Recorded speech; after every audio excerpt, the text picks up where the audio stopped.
This is the Texas School Book Depository. The officer crawling into the building. The gun was found, as I understand it, one story up from where the officer crawled in. Actually, the gun, that would be the 5th floor. Yes. Both the gun and the expended shells were found there. It has been well established by this time that the 3 shots were fired from a 5th floor window. The police still thought there was a possibility, even 45 minutes after the president had been assassinated, that the assassin was still in the building. Therefore, they surrounded it.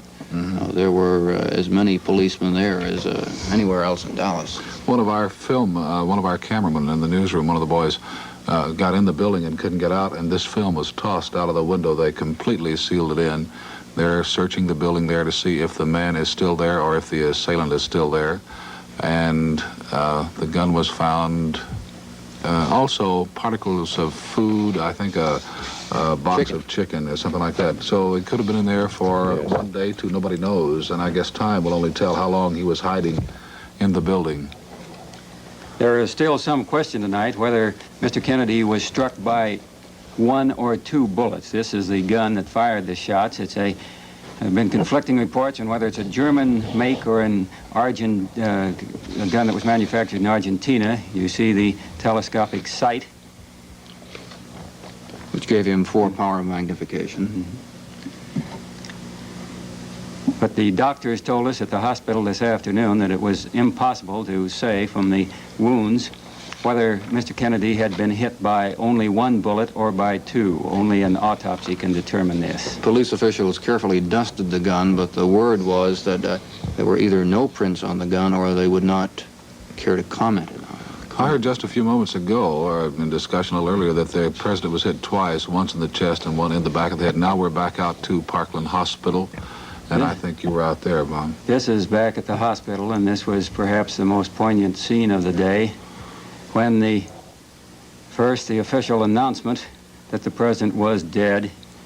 This came at this stage from Wayne Hawks, a veteran member of the White House staff. This is one of the doctors one of the team of 10 doctors who treated the president frantically for some 15 minutes after he arrived at the hospital before his death.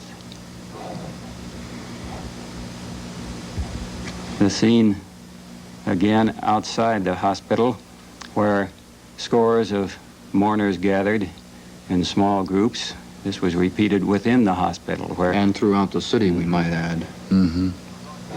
I think this pretty well depicts the entire feeling of the nation and the world at this moment.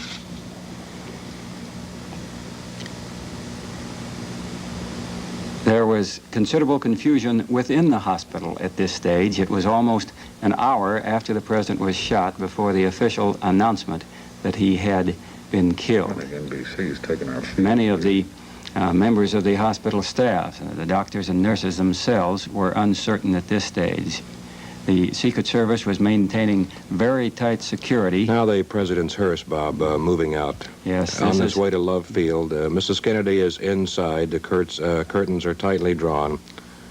And as it leaves Parkland Hospital, carrying him to Air Force One, Texas Congressman Jim Wright of Fort Worth, there is a plane carrying President Lyndon B. Johnson and former President John F. Kennedy back to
I think there are an awful lot of homes here in Dallas that have breakfast dishes to be done today. Well, that's right. But I made a call to my friend in Oklahoma, and he told our governor of Oklahoma right away. Guess that's the first thing I wanted to do, was get those people in Oklahoma told about it. Thank you very much. Anyone who had been at the scene, anyone who had seen anything suspicious, anyone who had photographs or movies, all were asked to contact the Dallas Police Department. A collection was started for the widow of slain police officers who were getting a workout like never before, not to mention the technicians, and rather. Channel 5's Charles Murphy, now with ABC. Robert McNeil, then of NBC. CBS's Bob Schieffer in his Star Telegram days. And when things would get quiet in the corridor, the talk would turn to such things as who would be in the Cotton Bowl, Navy, or Pitt. There were very few female reporters. Channel 8 program director Jay Watson kept referring on the air to the boys in the newsroom.